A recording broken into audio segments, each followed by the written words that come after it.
මේක විශේෂයි. දැන් පළවෙනි කණ්ඩායමට 100ක් තමයි අපි බඳව ගන්නෙ. එතකොට මේ පළවෙනි කණ්ඩායමට විශේෂ අවස්ථා කීපයක් හිමි වෙලා තියෙනවා. සාමාන්‍යයෙන් මේ උපාධි පාඨමාලාවට යන මූලික මුදලෙන් 50%යි අපි පළවෙනි 100 දෙනාට අය කරන්නේ. පළවෙනි අවුරුද්ද ලංකාවේ ඉගෙන ගන්න ඕනේ. සෙමස්ටර්ස් දෙකක් තියෙනවා.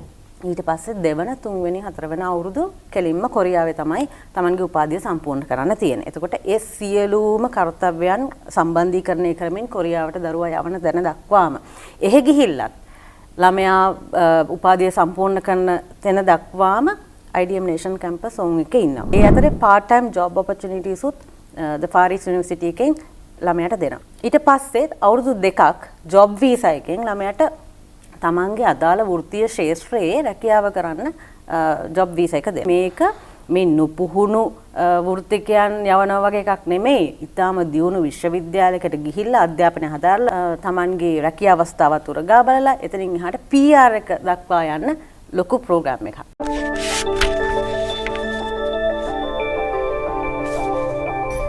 IDM Nations Campus International